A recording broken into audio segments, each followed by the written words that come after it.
여러분 안녕하셨어요? 요새 괴질이 많이 돌기 때문에 참 어려운데 여러분 몸 조심하시길 바랍니다. 특별히 오늘은 로마서 성경강의 특별 방송으로서 하나님의 나라 천국에 대해서 집중적으로 설명할 텐데 여러분 많이 은혜 받으시기 바라고요. 여러분 이게 방송 보면요, 여러분 그 왼쪽에 구독이라고 있죠. 그걸 꼭 눌러주셨으면 좋겠어요. 이거 눌러준다고 해서 돈을 내거나 여러분한테 지장 주는 거 아닙니다. 이거 눌러놓으면 여러분에게 자동으로 연결이 돼요. 그러니까 염려하지 마시고 아무 지장이 없으니까 구독 눌러주시고 또 이렇게 좋아요 눌러주시면 이 방송 널리 전파되고 하나님 기뻐하실 것입니다. 꼭 부탁드릴게요. 구독 눌러주세요. 고맙습니다. 자, 그러면 오늘 성경강의 하나님의 나라 천국 시작하도록 하겠습니다.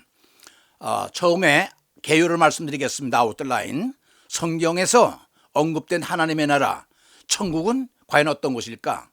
그 형태와 구조, 면적, 크기, 재료, 내용, 그때 분위기 어떤 것이 배치되어 있을까? 입체적으로 궁금하지요.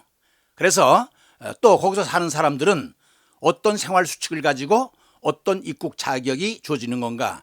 근데 먼저 말씀드리는데요, 이 방송이 좀 길어서 입국 자격 같은 게 조금 못 나갈 수도 있겠어요.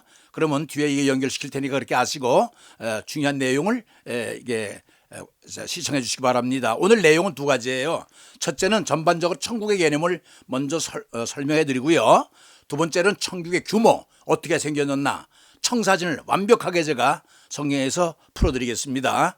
주의할 것은 함부로 상상력을 동원해서 자의적 또는 주관적인 해석, 설명, 상상, 과장, 추상, 관념 절대 이런 거 피하고요. 오직 단지 성경과 그리스도의 말씀만을 근거로 해서 전적으로 성경에서만 추출했습니다. 특별히 여러분 잘 아신 것처럼 바울, 사도 요한, 또 에스겔, 다니엘 등의 기라성 같은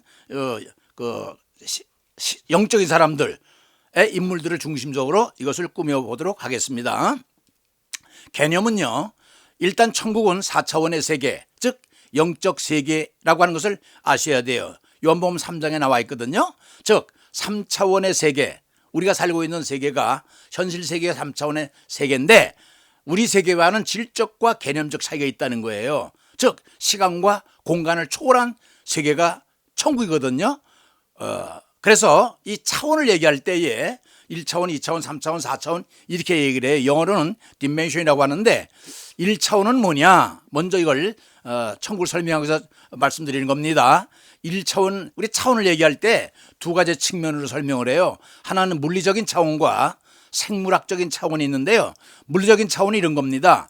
모든 이 물리난 수학은 점으로부터 시작이 됩니다.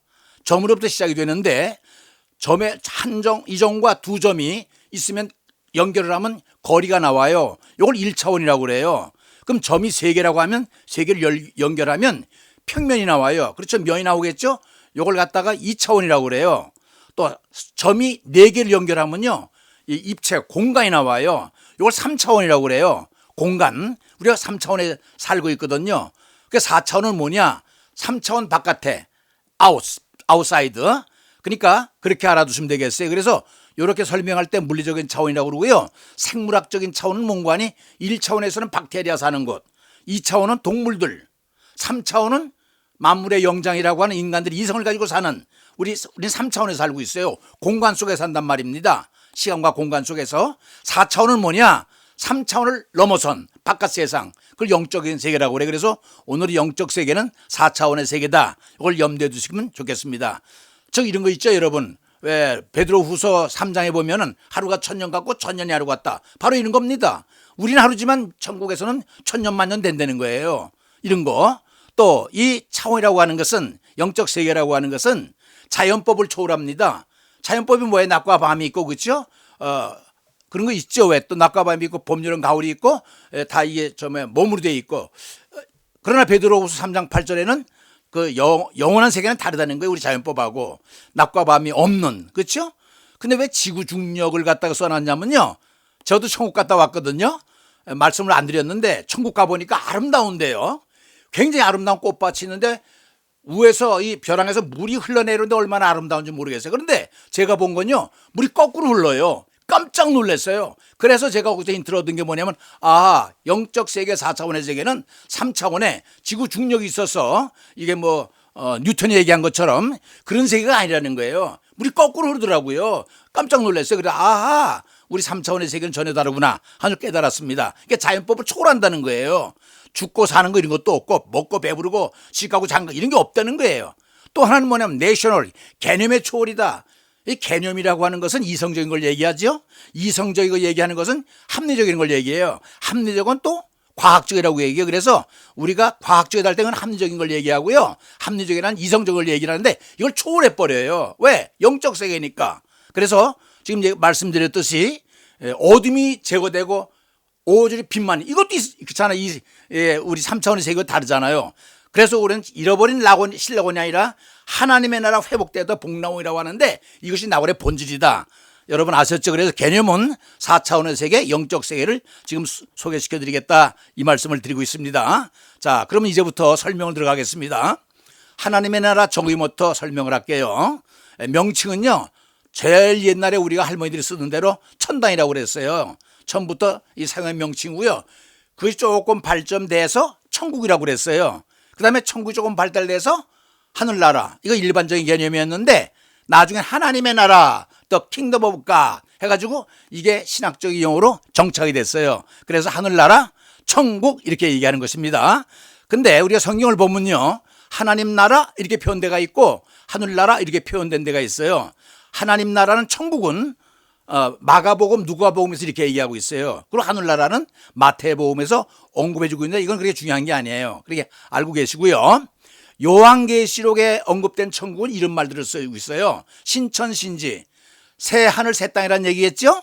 근데 결국 한문으로 쓰면 신천신지인데 한국말로 풀면, 현대말로 풀면 새 하늘과 새 땅이에요. 그게 똑같은 거예요. 그리고 특별히 계시록에서는 이 천국을 새 예루살렘이라 이렇게 표현해주고 있습니다. 그래서 여러분 이걸 아셔야 돼요. 하나님의 나라 했을 때 나라라고 하는 것은 일반적인 개념이 그렇잖아요. 나라의 3요소가 뭐예요? 국토, 국민, 주권 아니에요? 마찬가지로 하나님의 나라도 땅이 있고 그 백성들이 있고 그 다음에 주권이 있기 때문에 하나님의 나라라고 우리가 얘기했을 때 하나님의 주권과 통치가 미치는 영역이다, 이렇게 이해하고 계시면 되겠습니다. 그래서 여러분 복음서, 4복음서를 찾아보면요, 천국이란 말이 마태복음에 52회, 마가복음에는 19회, 그 다음에 누가복음에는 44회, 그 다음에 요한복음에는 4회가 토탈 119번 나오는 거, 이것도 상식으로 알아두면 좋겠어요. 자, 성경이 말하는 천국은 어떤 천국인가? 여러분이 다 알다시피 성도들이 최후에 갈 곳이죠. 우리의 고향, 본향이죠. 그렇죠? 예수를 믿는 것이, 우리가 예수 믿으면 구원받는다고 그러잖아요. 왜 예수를 믿어요? 그러면 구원받으려고요. 맞습니다. 구원이란 말이 바로 뭔가 아니? 영생을 얻는다는 말이잖아요. 그럼 영생도 뭐 영원한 생명나라 들어가는데, 이처럼 믿는 성도들이 최후에 구원을 받아 영생을 누리며 살 것이 바로 천국, 하나님의 나라라는 거예요. 왜 예수를 믿습니까? 우리가 그 여러분 아셔야 돼요. 왜 예수를 믿습니까? 다른 데 목적이 있는 게 아니에요. 우리가 구원을 받아요. 구원은 뭐냐면 하나님 나라 간다는 거예요. 천국 간다는 얘기니까 분명히 하셔야 됩니다. 왜 예수를 믿습니까? 천국 가려고 해요. 이게 정답이에요. 그래서 성경 요한복음 14장 2절에 보면 이런 말이 나오잖아요. 내 아버지 집에 구할 것이 많도다.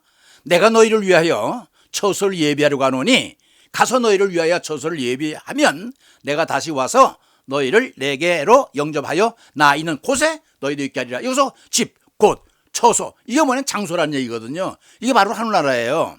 또 두 번째로 성경이 다양하게 언급해주는 천국은요, 보물이 보관되어 있는 곳, 마태복음 6장 20절, 이름이 기록되어 있는 곳, 성도들을 위해 예비된 곳, 영광이 된 그리스도가 계신 곳, 하나님의 손으로 지은 집, 영원한 집, 만국 백성의 안식처, 하나님, 예수님, 천사들, 믿음의 선조들이 함께 머무는 곳, 이런 것으로 이렇게 천국이 표현되어 있어요. 이거 그냥 알고 있으면 되겠어요. 이제 천국의 개념들을 보세요. 이건 굉장히 중요한데요. 천국의 개념들을 일반적으로 셋으로 생각을 해요. 관념적이다 그랬는데 아이들이라고 그러는데, 관념이 뭐냐면 생각이라는 거예요. 내가 그때 깜짝 놀랐는데 어떤 교수가 그러더라고요. 하나님의 나라는 실제 하는 것이 아니라 관념이래요. 컨셉이라는 거예요. 관념이 뭐예요? 생각이라는데 안 그래요. 생각이 아무것도 실체가 없잖아요. 그거는요. 관념은, 생각은. 근데 그 생각이 아니에요, 천국은. 그래서 내가 노실체라고 그랬어요. 실체가 없는 관념적이라는 거, 그렇게 말을 하더라도 깜짝 놀랐어요. 그렇지 않아요. 천국이 관념적이라면 실체가 없다는 거 아니에요. 그거 아니에요. 두 번째는 뭐냐, 영적인 것이다. 이 영적이라고 하는 것은 피지컬, 자연법에 반대되는, 그렇죠? 다시 말하면 4차원의 세계, 3차원의 세계에 대비되는 4차원의 세계를 얘기하는 것을 영적인 세계다. 이게 바로 4차원의 세계 아니에요. 맞습니다. 그리고 다분히 영적일 뿐만 아니라 여러분 이거 아셔야 돼요. 천국은 확실한 장소라는 거 꼭 잊어버리면 안 돼요. 플레이스라는 거. 그래서 내가 믿기에는 영적인 동시에 장소, 이렇게 말을 해야 돼요. 무슨 말 알겠죠? 그래서 내가 이걸 영어 성경을 달아놨는데 보세요. My father's house, 나의 아버지 집은 동사가 와 있죠? Many rooms, 많은 방이 있다는 거예요. 매튜 헨리 주서 원서를 보니까요, 거기는 many mansions 이렇게 써요. 많은 맨션이 많다는 거야. 그리고 I am going there to prepare. there는 부산이가 빼버린 I am going to 뭐 할 예정이죠. prepare, 난 준비하러 갈 거야. 뭐 준비해? A place, 한 장소를. 누구를 위해서? For you. 너를 위해서 한 장소를 위해서 준비하러 갈 거야. 간다 이 말입니다. And 그리고 if I go, 가정법이죠. 내가 간다면 and 그리고 prepare a place, 하나의 장소를 준비한다는, 누구를 위해서? For you, 너를 위해서. 그러면 I will, 이거 의지를 나타내는 조동사죠. come back, 와서 and 그러니까 take, 너 데려간다는 거예요. 어디로? you, 너를. to be, 이거는 부정사예요. 부정 to be with me. with는 누구도 함께, 나와 함께 있기 위하여. 어디에? 대디하는 접속사인데 이게 you also, 너 역시 may be with me. with me가 생략되어 있는 거예요.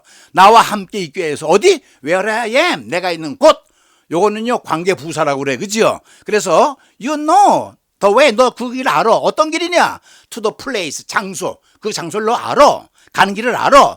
where I am going. where는 요게 관계 부사입니다. 내가 가는 곳을 네가 아느니라. 이게 요한복음 10장 2절에 나오는데, 이렇게 여기는 빨간 글씨를 쓴 거 a place. 이거 무슨 말이냐? 천국은 장소라는 거예요. 이거 잊어버리면 안 됩니다. 관념인 거 아니에요. 영적인 동시에 장소라는 거 꼭 기억하시길 바랍니다. 굉장히 중요한 거예요. 그 다음에 예수님이 언급한 천국은 어떤 거냐? 우리가 천국을 보진 않았기 때문에 몰라요. 그곳에 살고 계시던 예수님이 오셔서 말해주니까 우리 예수님을 통해서 그 하늘나라를 아는 것뿐이에요. 예수님이 이 땅에 오신 목적이 뭐예요, 여러분? 한번 생각해 보셨어요? 예수님이 왜 왔을까요? 여러분 대답이 여러시겠지만요, 예수님은요 하늘나라를 소개로 온 거예요. 소개하려고. 그래서 여러분 공생에는 뭔고하니? 예수님이 이 땅에 오셔서 33년을 사셨죠. 30년은 사생활을 하고 3년은 공적인 일을 했는데 그게 복음전도거든요. 그 복음전도가 바로 뭐냐면 하나님 나라를 소개하러 온 거예요. 천국을 소개하러 온 것이 예수님이 오신 목적이에요. 꼭 아세요. 기억하세요. 예수님이 왜 왔느냐? 하늘나라 소개하려고. 이렇게 대답해야 돼요. 그래서 이랬잖아요. 예수님이 첫 번째, 때가 찼고 하나님 나라가 가까웠으니 회개하고 복음을 믿으라. 복음이 뭐냐? 복음이 뭔가 예수를 통해서 하나님 나라 가는 게 그게 복음이에요. 복음의 내용은 예수 그리스도인데, 예수 그리스도가 어떤 관계가 있단 말이냐 하고, 예수를 통해서 하나님 나라 가니까 목적은 하나님 나라. 그래서 예수님께서 이 땅에 하나님 나라 천국을 소개하러 온 거예요. 꼭 그렇게 아셔야 됩니다. 하나님의 나라는 이미 도래했다. 이미 왔다는 거예요. 언제? 2000년 전에. 2000년에 오셔서 우리가 예수를 통해서 하나님의 나라를 보면서 살고 있잖아요. 그래서 이미 왔다는 거예요. 이거 잊어버리면 안 돼요. 이것도 굉장히 중요합니다. 하나님의 나라는 이렇게 이해를 해야 돼요. 과거적, 예수님이 이미 오심으로 이미 실현됐어요. 이거 C.H. 다드라고 하는 신학자가 얘기했는데, realized, 이미 실현이 된 거야. 2000년 전에. 현재는 뭐예요? 현재 성도가 살아가는 삶, now. 예수를 통해서 그 믿음을 가지고 지금 살아가고 있는 거예요. 미래는 뭐냐? 장차 주님이 오심으로 완성될 나라, 난 옛, 아직까지 완성되지 않았다는 거예요. 그래서 과거, 현재, 미래 뭐냐면 이미 왔고 지금 진행되고 있고 올 거니까 이거 읽고 잊어버리면 안 됩니다. 하나님의 나라는 지금 완성되어 가고 있는 ing, 진행형이라는 걸 여기서 알아야 돼요. 거기 삐거덩이를 몰고 들으라는 게 아니라 이미 와가지고 그것이 점점 완성되어 가는 가운데 우리가 살고 있는 거예요. 그러니까 우리는 하나님 나라 가운데 완성되어 가는데 살아가는 백성이라 생각하면 되는 거죠. 굉장히 중요한 개념입니다. 이거 또 나와요. 그래서 내가 도표를 그려봤어요. 여러분의 이해를 돕기 위해서. 하나님의 나라는 어떤 것이냐? 과거, 현재, 이거 조금 아까 얘기했죠. 도래한 하나님의 나라 이미 왔어. already. 현재 진행 중인 하나님의 나라 now 이게 ing라는 게 지금 미래 언젠가 완성될 나라 그러나 현재 이루어지지 않은 not yet. 알았지요? 이게 얘기 뭐냐? 하나님의 나라는 지금도 완성되어 가고 있는 진행형이라는 거 여러분 아셔야 돼요. 이미 왔지만 지금 진행되고 있는 우리 가운데 살고 있고 언젠간 주님 오실 때 완성된다는 거. 하나님의 나라는 지금 진행 중에 있습니다. 하나님의 나라가 무엇과 같을까? 내가 무엇으로 비교할까? 마치 사람이 자기 채소밭에 갖다 심은 겨자씨. 이 겨자씨는 뭐냐면요, 중동에서 조그마한 걸 갖다가 겨자씨라고 그러는데 우리나라 말하면 좁쌀할 만한, 요걸 얘기해. 좁쌀할 만한, 뜨려 코딱지만한, 그게 바로 이 겨자씨예요. 작은 거. 좁쌀할 만하고 코딱지만한 하늘 같으니 자라서 나무가 되어 공주의 새들이 그 가지에 깃들이니라. 이게 뭐냐면 조그만 씨앗이 점점 커지는 것처럼 하나님의 나라는 진행형에 있다. 완성되어져 나가는 진행 중에 있다. 이렇게 설명한 거예요. 똑같은 말이에요. 무슨 말인지 알겠지요? 하나님의 나라는 진행 가운데 있다. 완성되어가는 가운데 있다. 우리가 그 가운데 지금 살고 있다. 이렇게 알고 있으면 돼요. 예수님의 교훈을 보세요. 하나님의 나라에 관한 천국 백성이 받을 복. 여러분 마태복음에 보면요, 8장에 팔복 나오죠.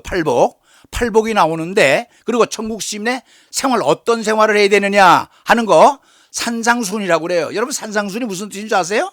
내가 산상순이 무슨 뜻이냐고 물어봤더니 대답들을 못해요. 산상순이 무슨 뜻이냐면요, 예수님께서 마태복음 5장 1절에 산에 올라가요. 그리고 올라가서 몇 장에 내려오는 거야? 8장 1절에 내려와요. Going up to the mountain. 산에 올라가서 come down from the mountain. 산에서 내려와요. 5장 1절에 들어가서 8장 1절에 내려와. 그래서 5, 6, 7은 산꼭대기에서 말한 거 아니에요. 그래서 산꼭대기에서 말한 금쪽과 같은 교훈, 이걸 산상수훈이라고 하는 거예요. 5, 6, 7장. 여기 20가지가 나와요. 언제가 아무 때가 되면 한번 소개시켜 드릴게요. 왜냐면 여기에 천국 시민들이 생활해야 될 규범들이 나와 있거든요. 그리고 천국 자체를 우리가 본 적이 없기 때문에 예수님께서는 천국을 비유로 말씀하셨죠. 그 비유가 마태복음 13장에 나오는데 8가지로 비유를 했어요. 여기 나오죠. 씨 뿌리는 비유, 가라지 비유, 겨자씨 비유, 누룩 비유, 감추인 보화 비유, 진주 비유, 구물 비유, 서유관 비유. 이게 다 달라요. 왜? 내용이 다르다는 얘기예요. 아까 그랬죠. 씨 뿌리는 분은 씨를 뿌려서 점점 나무로 커가니까 이건 하나님의 나라는 완성되어 가는 거다. 씨 뿌린 비유예요. 가라지 비유는 뭐냐? 가라지는 뭐예요? 쭉쪽이와 가라지가 쭉쪽이죠. 알고가 쭉쪽이 가른다는 얘기는 천국은 아무나 가는 게 아니라 선택된 사람만 간다고 가라지 비유라고 그래요. 내용이 다르죠. 겨자씨는 뭐냐? 아까 겨자씨는 뭐라고 그랬어요? 좁쌀이라고 그랬죠. 쬐끔하지만 점점 커간다고 씨 뿌린 비하고 똑같아 이건요. 누룩은 뭐냐? 여러분 누룩 알죠? 이게 밀가루 반죽에다 누룩을 집어넣으면 점점 부풀다. 이게 무슨 말이에요? 점점 커지는 것처럼 하나님의 나라 점점 확장되고 진행 중에 있다. 똑같은 얘기예요. 감추인 보화비는 뭐냐? 어떤 사람이 감추인 보화를 받는 걸 발견했어요. 그러면 자기 전 재산을 팔아서 그걸 산다고 그랬죠. 왜? 그 감추인 보화가 중요하듯이 천국이 그만큼 중요하다는 거예요. 어떤 가치와도 비교할 수 없을 정도로 중요하다. 이거 모든 재산을 팔아도 아깝지 않은 그 중요하다는 것을 감추인 보화 비유라고 설명했어요. 또 진주 비유도 마찬가지예요. 보화 비유와 똑같아요. 어떤 사람이 진주를 갖고 있는데 너무너무 좋으니까 값싼 거니까 자기 재산을 다 팔아 그걸 샀다. 무슨 얘기예요? 가장 값진 가치 있는 것이 이 하나님 나라라는 게 이걸 진주에 비유한 거예요. 그물 비유는 뭐냐? 큰 바다에서 그물을 던지면 고기를 잡잖아요. 많은 사람이 있지만 그 가운데 그물을 잡혀오는 고기는 택한 사람 구원받은 사람이고 바깥에 있는 건 구원받지 못한 이렇게 택한 백성 아닌 백성, 이걸 그물 비유라고 그래요. 하나님의 나라가 비유를 이렇게 각각 다 예수님은 이렇게 했어요. 그 다음에 서기관 비유는 뭐냐? 서기관이가 주인이 올 때까지 주인의 재산을 관리하는 사람이 있는데 올 때 주인이 올 때를 대비해서 잘 관리하고 있잖아요. 이렇게 천국 백성들은, 하나님의 나라 백성들은 잘 관리해야 된다는 거예요. 허랑방탕하지 말고 주인이 언제 올지 모르고 내 돈 막 먹고 놀고 그냥 그러면 안 되고, 주인이 언제 올지 모르니까 착실하게 이렇게 주인의 재산을 맡아서 관리하듯이 하늘나라를 그렇게 관리하라. 그걸 서기관의 비유라고 그래요. 이제 알겠죠? 이렇게 8가지로 얘기했는데 여기는 의미가 각각 다 그 하늘나라를 비유한 거다. 결국 하나님의 나라는 이제 2가지로 볼 수 있는데요. 대표적인 비유가 2가지예요. 하나는 누룩 비유고 겨자씨 비유. 여러분 이제 알 거예요. 이제 왜? 누룩은 점점 부풀어 완성되는 것처럼 겨자씨는 쬐끄만 그 좁쌀알이 코딱지 같은 것이 씨가 자라 숲이 되어 점점 새가 있던 완성되어 나가고 있다는 걸 이렇게 설명하고 있는 거예요. 아셨지요? 그러니까 하나님의 나라는 저기 있다만 생각하면 안 돼요. 거기 있어요. 맞아요. 그러나 이미 완성됐고 지금 우리가 그 가운데 살고 있다고 하는 것을 잊어버리면 안 돼요. 자, 예수의 생애를 보세요. 아까 말씀드렸죠? 예수님은 하나님의 나라를 소개하러 온 게 목적이에요. 그게 공생의 첫 외침. 예수님께서 공생의 3년 할 때 제일 먼저 외친 것, 제일 처음 외친 것, 그 예수의 일성이라고 그래요. 첫 번 외친 그 내용이 뭐냐? 회개하라, 천국이 가깝다, 가까이 왔다. 천국 얘기하는 거 아니에요. 그 다음에 또 지상사역, 제자를 보내면서, 여러분 마태복음 보면 여러분 거기 나와 10장에 나오죠. 그 다음에 마가복음 6장 나오고 누가복음 9장 나오는데 거기면 제자를 보내면서 너희들 전도하라, 전대를 갖지 말고 돈도 갖지 말고 뭐 이렇게 얘기하면서 가서 이 말을 전해라. 메시지의 내용을 입에 담아줘요. 천국이 가까웠다 하라. 이걸 딱 메시지 내용을 제자들 입에 넣어줘요. 뭐 이게 천국 얘기 아닙니까? 그죠? 전할 게 이거라는 거예요. 예수님도 천국 전했듯이 제자들도 천국 전해야 된다는 게 딴 게 아니라는 거예요. 뭐 복 받는다, 뭐 잘 된다, 건강, 그게 아니라 하나님의 나라에 대해서 얘기하라는 거예요. 여러분 부활 후 승천까지 40일간, 여러분 아세요? 예수님께서 부활하신 후에 40일 동안 이 땅에 계신 거 여러분 기억하시죠? 예. 그 40일 동안 뭐 하셨을까요? 궁금하지 않으세요? 부활 후 40일 동안 계셨는데 이거 뭘 했냐면 하나님의 나라를 전파했다는 것이 사도행전 1장 3절에 나와요. 그러니까 예수님께서 부활하시고도 제일 중요한 일, 천국을 전파했다는 거예요. 그러면서 승천하신 분 뭐라고 그래? 재림하면서 내가 다시 올 거야. 그리고 너희를 나 있는 곳에 있게 하게. 또 하나님의 나라 얘기하는 거예요. 그러니까 하나님의 나라, 예수님의 생애는 전부 하나님의 나라에 집중되어 있는 거예요. 꼭 아셔야 돼요. 예수 믿는 목적이 그겁니다. 자, 해받으신 후에 또한 저희에게 확실한 많은 증거로 친히 사심을 나타내사 40일 동안 저에게 보이시며 하나님의 일을 말씀하셨다고 그러잖아요. 보였어요. 부활하고 40일 동안 이 세상에 계시면서 하나님의 나라를 증거했다고 그랬어요. 사도행전 1장 3절에. 그런데 부활 후 40일간은 세상에 계시면서 하나님의 나라를 증거했다고 그랬지요. 그러면 승천하신 후 겟세마네 동산에서 승천하시면서 내가 너희 본대로 올 거야 하면서 올라갔다가 제자들은 모여서 막 마가의 다락방에서 기도할 때 며칠 있다가 성령을 받았나요? 열흘 있다 받았어요. 그러니까 토탈 예수님은 6월절 때 돌아가셔가지고 토탈 50일. 그게 오순절. 순이 뭐예요? 순은 열흘을 얘기하거든요. 4순, 3순, 6순, 7순 막 그러죠. 50일 된 때 성령이 임한 거예요. 그래서 오순절이라고 그런 거예요. 그래서 예수님께서 겟세마네 동산에서 제들 앞에 보이면서 하나님의 나라 가면서 내가 이 간 모습대로 거기서 다시 올 거야 하면서 하나님의 나라가 온다고 말씀해 주고 갔으니까 무슨 얘기냐? 예수님의 모든 메시지의 내용은 하나님의 나라였다는 거. 부활 후 승천까지. 그러면 또 이것도 궁금할 거예요. 부활 후 승천까지 40일 동안 하나님 나라 말씀하셨다고 그랬죠? 그럼 몇 번 나타났을까? 성경에 다시 보니까 12번 나타나요. 그렇죠? 500 형제도 나타나고 12 사도에게도 나타나고 엠마로 가는 두 제자도 나타나고 막달라 마리 다 세어보니까 예수님이 부활 후 승천하기 전까지 40일 동안 꼭 12번 나타난다고 톰슨 성경에 이렇게 나와 있어요. 그래서 내가 톰슨 바이블을 여기다 써놓은 겁니다. 그럼 보세요. 자, 이제 이 1단원이 끝났어요. 1단계가 끝나고 이제 2단계부터 본격적으로 하늘나라가 어떻게 생겼는가 아주 구체적으로 내가 계산해가지고, 이건 내가 생각한 게 아니에요. 아까 말했지만 주관적인 거 아니에요. 개인적인 거 아니에요. 성경 있는 그대로 요한계시록과 다니엘서와 에스겔서를 완전히 읽어가지고 뽑아놓은 거예요. 성경과 예수 그리스도의 말씀을 기초로 해서. 여러분 잘 이제부터 들어야 됩니다. 이거 어디에서 이런 내용 얻지 못해요. 인터넷 들어가도 못 구합니다. 잘 들으세요. 하늘나라는 이렇게 생겼어요. 첫째, 여러분 알아야 될 것은 박스가 있죠. 빨간 박스. 천국은 성과 울타리로 되어 있다는 거, 성곽, 이 두 부분으로 먼저 되어 있다는 걸 머릿속에 넣어둬야 돼요. 성이 있고 성곽을 지키고 있는 둘레, 울타리가 있다는 거예요. 성곽. 그러면 먼저 성부터 알아보겠습니다. 성의 크기는 얼마나 될까? 궁금하지 않으세요? 사이즈가? 여러분 하늘나라를 막연하게 생각하는데 그렇게 생각하면 안 돼요. 오늘 구체적으로 내가 제시를 할게요. 성경적으로. 그거 보면요, 형태가 어떻게 되겠느냐. 형태가 정입방체라고 그랬어요. 정입방체는 뭘 얘기하냐면 정육면체. 정육면체는 뭐냐? 여러분 주사위 있죠? 주사위가 정육면체예요. 육면을 갖고 있는 정사각형형. 또 아이들이 그 놀이하는 거 이제 큐브라고 그래, 영어로.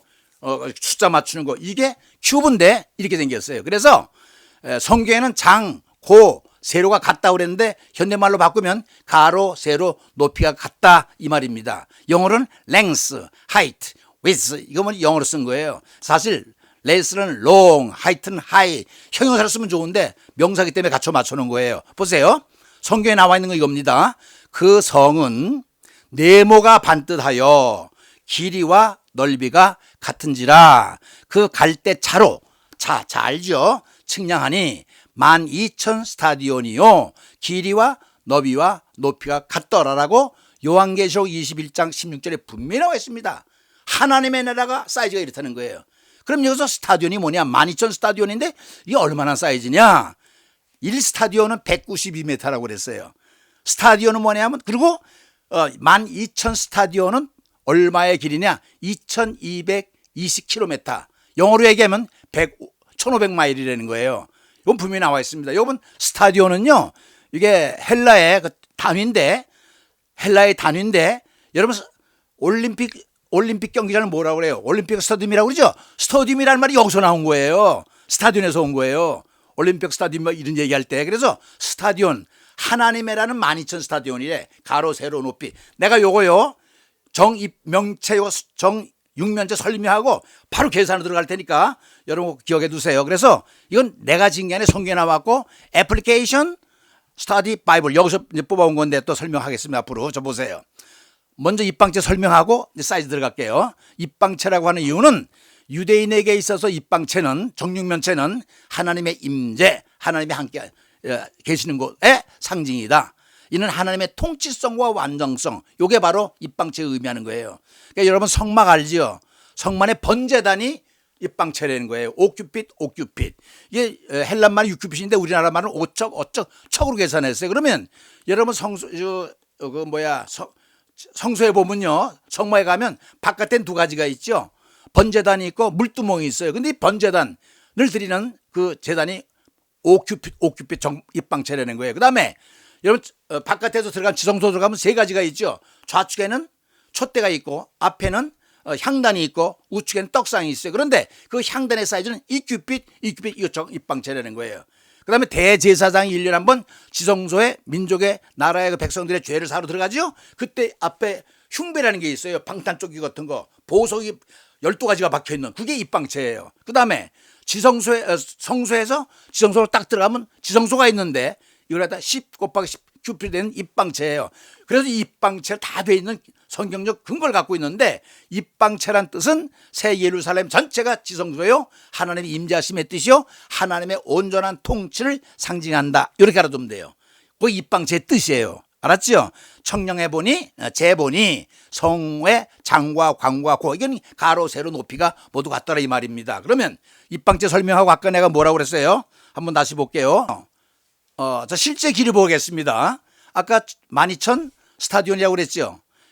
가로 세로 12,000이니까 이렇게 나오는 거예요. 사람의 측량 곧 천사의 측량이라고 계시록 21장 10절에 나왔는데 이게 뭐냐면 천사가 쟀지만 사람들의 단위더라 이 말입니다. 그럼 보세요. 아까 12,000 스타디온이면 얼마라고 그랬죠? 숫자로는 현대 용어로는 2220km라고 그랬어요. 마일은 1500마일인데 이건 뉴 인터프리티드 버전이나 킹 제임스 버전이나 리빙 바이블 그다음에 리바이즈드 스탠드 버전 그리고 오픈 바이블 다 영어 성경에 나와 있어요. 이렇게 딱 2220km라는 게. 그럼 이 가로가 세로 높이가 같으니까 2220 곱하기 2220 하면 492만 8,400km. 이게 면적이에요. 천국의 면적은 가로와 세로 정입방체니까 가로 세로 곱하기 딱 하면 492만 8,400km이 나와요. 그럼 이게 얼마만큼 한 거냐? 톰슨 형성해 보니까 한반도 우리 대한민국 한반도 15배래요. 무슨 말 알겠죠? 그러니까 여러분이 감이 안 잡힐 것 같아서 내가 이렇게 계산해 봤어요. 한쪽 길이 가로 세로 높이가 같으니까 길이는 서울 부산까지 450km지요. 그래서 450km를 갖다가 이걸 나눠 봤어요. 이거 2220km를 갖다 450km 나누니까 4.93배가 나와요. 다시 말하면 서울과 부산의 5배라는 거예요, 이게. 근데 인터넷 들어가 보니까 뭐 호주의 69%라고 그러는데 막연하잖아요. 우리가 호주 안 가봤으니까 얼마나 사이즈인지 모르지만 이게 더 간단해. 450km 부산 가는 거 5배라는 거예요. 근데 톰슨에서는 15배래요. 하여튼 이게 정확한 것 같아요. 그래서 내가 감히 여러분 못 잡아서 내가 높이를 재봤어요. 우리 방에 한 방의 높이가 얼마나 돼요? 아마 2m 좀 넘죠? 그래서 넉넉 잡고 3m 잡았어요. 그래가지고 그 3m를 갖다가 높이가 2220km니까 미터로 바꿔야 되니까 철로 곱해야 될 거 아니에요. 그렇죠? 그러니까 222만 미터가 나와요. 그래서 방 하나에 3m니까 3으로 나눠보니까 얼마가 나오냐? 74만 층이 나와요.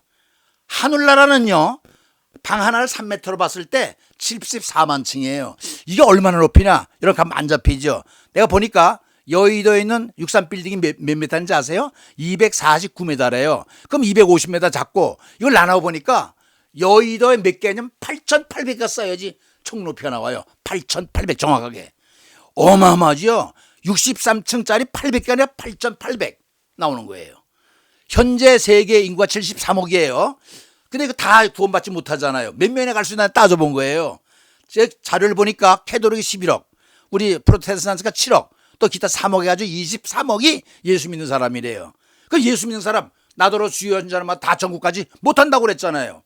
물과 성령으로 거듭나야 간다고 그랬잖아요. 따져보니까 그것이, 그래서 10명 가운데 2명 정도 간다 생각할 때 계산해보니까 23억 가운데 4억이 가더라고요. 4억이 가더라고. 그러면 4억이 여러분 천국에 들어가면 몇 층이나 1층도 안 찰 것 같아. 내가 보니까 8,800, 아까 몇층 74만 층인데, 에? 구원받은 사람이 그러면 적은 거예요. 그러면 지옥은 어떻게 됐을까? 이 지옥에 대해서는 성경에 언급이 없어요. 괴롭고 영멸, 영원히 말 것이다, 뜨겁다, 뭐 소금복도 하다 하지만은 구체적인 사이즈는 없는데 내가 한번 계산해 봤어요. 아까 73억 현재 인원 가운데서 4억만 구원받으면 69억이 못 갈 거 아니야. 69억이 간다면 얼마나 넓어야 돼요. 그런데 천국 갔다 온 사람 얘기는 성경에 없는 얘기인데 천국에 갔다 온 사람들이 7층으로 돼 있대요. 웬거하니? 거기 히틀러 같은 사람 600만이나 죽이고 또 김일성 같은 놈들 이거 같이 있으면 안 되잖아요. 제일 7층에 저 앞바닥에 있다는 거예요. 그 다음에 뭐 가론유다 같은 사람, 빌라도 같은 사람, 또 도둑질한 사람 가는 다 다를 거 아니에요. 7층으로 돼 있대요. 갔다 온 사람들의 얘기가. 그러니까 내가 보니까 우리가 4억이 천국에 들어갈 이 정도면 여러분 지옥은 더 빽빽하게 있을 거예요. 막 그거 불 타고 뱀 들어가서 얼마 총총 있을 거 아니야. 내가 보니까 천국에 18배가 커야 될 것 같아요. 왜? 69억이 가야 되니까. 알겠어요? 이건 내가 한번 계산해 본 거예요. 여러분 그러나 사이즈는 잊어버리지 마세요. 그래서 실제 길이 이렇게 돼 있고 재료는 무엇으로 되어 있냐? 메터리얼 정금으로 되어 있다고 그랬어요. 모든 게 금, 순금. 그 성은 정금인데 이렇게 나와 있더라고요. 아셨죠? 그러면 자, 성 본체는 그렇게 생겼는데 울타리는 어떻게 생겼느냐? 아까 얘기했죠? 천국은 성과 울타리로 되어 있다. 그러면 이번에 울타리를 한번 생각해 볼게요. 울타리는 두 부분으로 되어 있대. 또 성곽은 울타리는 12문에다가 12기초석이 있대요. 그런데 성경에 기록되어 있더라고요. 그래서 묘하게 앞뒤를 계시록하고 여러분 신약성경에는 요한계시록이 이런 걸 언급해 주고 있지만 구약의 계시록은요 에스겔서와 다니엘서예요. 거기에 맞춰봤어요 제가. 그랬더니 구약 에스겔서는 성곽의 높이를 가르쳐 주고 있더라고. 거기서 그래서 성경 보면요 이사야서 34장의 정의처럼 너희가 성경을 자세히 읽어봐라. 그것이 짝이 없는 것이 하나도 없고 빠진 것이 하나도 없나니 이건 하나님의 입이 말씀하셨고 그 신이 모으셨으면 한 것처럼 하나도 빠진 게 딱딱딱 맞아 떨어져요. 에스겔에서는 성곽의 높이를 얘기했는데 신약 계시록에서는요 문 넓이가 얼마인지 정확히 나와 있더라고. 그것을 뽑아냈어요 제가. 또 구약의 에스겔에서는 문들이 그 문에 이름이 있대요. 무슨 이름일까요? 이제 나와요. 신약에서는요 기초석에 재료가 무엇으로 되어 있는지 거기 이름이 있는 거 내가 다 뽑아냈어요. 근데 기초석은요 다시요 천국은 성과 윤곽으로 되어 있는데 울타리 밑에 기초석이 있고 그 다음에 여기 성을 쌓은 거예요. 거기 문이 있다는 거예요. 그거 아셨죠? 그 기초석이 12층으로 되어 있다는 거예요. 이제 나와요. 성곽은 기초석 나오잖아요. 기초석 위에 건축되어 있다. 계시록 21장 7절 나왔더라고요. 재료는 벽옥으로 되어 있대요. 자스퍼라고 그러는데 난 뭐 이게 어떤 보석인지 모르겠어요. 높이는 또 나왔어요. 높이도 140 큐빗. 한국말은 144척이라고 그랬는데 현대 용어로 216피트. 약 65m라는 게 성이. ASB 아까 얘기했죠. 애플리케이션 스탠드 바이블. 여러분 영어 성경을 살 때는요 바로 이 책인데 이게 애플리케이션 스터디 바이블이거든요. 이 스터디자 들어간 걸 찾으면요, 여기에 모든 자료를 이 기본적인 자료 다 집어넣었어요. 여기는 또 뭐냐, 사전까지 붙여놨어요. 아주 얇은 책인데 굉장히 좋은 책입니다. 이게 ASB거든요. 여기 나와 있어요. 65m라고. 그래서 12 기초석 위에 성곽이 있어야겠다. 기초석을 영어로 파운데이션 스톤스라고 그러는데, 그 기초석 위에 보통 사람은 이러고 있어요. 아, 거기 제자들의 장로님들의 이름이 때문에 그렇게 막연하게 알고 있으면 안 돼요. 기초석 위에, 성곽 밑에 있는 기초석 위에 12사도의 이름이 농명이 되어 있다고 계시록 21장 14절에 얘기했어요. 그리고 그 기초석의 재료가 쫙 언급되는 거 내가 다 뽑아놨어요. 보세요. 기초석의 재료들 각종 보소로 되어 있는데 보세요. 첫째 기초석, 둘째 기초석, 이건 성경에 나와 있는 그대로 옮긴 거예요. 벽옥, 남보석, 옥수, 녹보석, 홍만호, 홍보석, 황옥, 노곡, 담화옥, 비취옥, 창옥. 그 다음에 자정인데 난 솔직히 말해서요, 이게 어떤 보석인지 잘 모르겠어요. 좀 익숙한 게 네 번째 에메랄드 들어 있는데 알기라는 것 때문에 본 적도 없어요. 이렇게 12보석으로 되어 있다는 거. 어디에? 성곽 밑바닥에 이 기초석이 이 위에다 성곽을 쌓은 거예요. 무슨 말인지 알겠죠? 이게 정확하게 나와 있더라니까. 첫째, 둘째 다 이렇게. 놀랍지요? 그래서 그 성의 성곽에는 나오잖아요. 12기초석이 있고 그 위에 어린 양 12사도의 이름이 있다. 여러분 이거 아세요? 막연히 알지 말고 꼭 기억하세요. 천국은 성과 성곽 울타리로 되어 있다. 설명했죠? 성곽은 기초석과 문으로 되어 있다. 그런데요, 요걸 기억하라는 거예요. 기초석 위에는 12보석이 있는데 거기에 각 사도의 이름이 여기 써 있는 거예요. 12제자 이름. 그리고 문, 그 각 성곽 문의 위에는 지파 이름이 써 있는 거. 12지파. 이제 아셨죠? 이거 잊어버리면 안 돼요. 이거 구분해 주는 데도 없어요. 내가 다 찾아낸 거예요. 기초석 위에는 사도의 이름, 문에는 지파 이름이 있다는 거. 그러니까 토탈 24개. 그래서 문 이름들이 나와요. 그 성곽 있으면 북쪽, 남쪽, 동쪽 있을 거 아니에요? 북쪽에 세 문이 있어요. 남쪽에 세 문, 동쪽에 세 문, 서쪽에 세 문인데 거기에 각각 한 문에 하나씩 르벤, 유다, 레위 이 12지파 이름이 하나씩 딱딱 이름이, 그러니까 문이 다 있는 거죠. 유다 지파의 문, 베냐민의 문 지파의 문, 요셉의 문 이렇게 있다는 얘기예요. 이제 아셨죠? 자 보세요. 그래서 이걸 그냥 넘어가면 여러분 실감이 안 날 것 같은 내가 직접 뽑아서 써놨어요. 읽고 넘어가려고. 신약에는 이렇게 나와 있어요. 크고 높은 성곽이 있고 12문이 있는데 문에 12천자가 있고 12천자 지키고 있는 거예요. 문들 위에 이름을 썼으니 이스라엘 자손 12지파 이름이더라. 동쪽의 세 문, 북쪽의 세 문, 남쪽의 세 문, 서쪽의 세 문이니 그 성의 성곽에는 12기초석, 아까 얘기했죠. 12기초석이 있고 그 위에는 어린 양의 12사도 나오지. 12사도 이름이 있더라. 그 성곽을 측량함에 144규빗이니 사람의 측량 곧 천사의 측량이더라. 이게 뭐냐면 천자가 쟀지만 사람의 단위더라 이 말이에요. 그러면 계시록은 그렇게 있는데, 자, 이건 계시록이고요. 신약이죠. 구약에는 어떻게 나왔느냐? 그 성읍의 출입구의 문에게 문 얘기하는 건 문 정확히 나왔어요. 이러하니라 북쪽의 너비가 4,500척이라 그 성문의 문들은 이스라엘 지파의 이름을 따를 것인데 북쪽으로 문이 셋이라 하나는 르벤 문이요, 하나는 유다 문이요, 하나는 레위 문이요. 토탈은 뭐냐면 4,500척 한 면이, 그렇죠? 문이 세 개, 토탈이 4,500척이래요.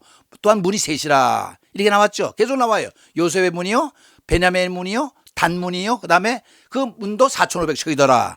또 시몬의 문이요, 이사갈의 문이요, 스불로의 문인데 그것도 4,500척이더라.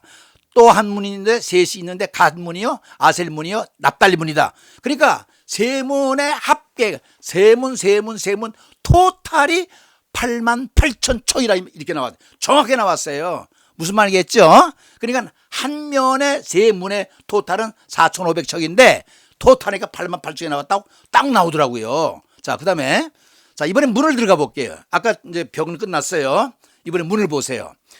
12문의 재료는 무엇으로 되어 있는 거 아니? 진주로 되어 있대요. 그런데 12진주인데 12문이 12개 아니에요. 그러니까 문 하나에 한 진주로 되어 있대요. 진주 조각이 아니라 문 단마다 하나의 진주로 되어 있다고 성경에 나왔어요.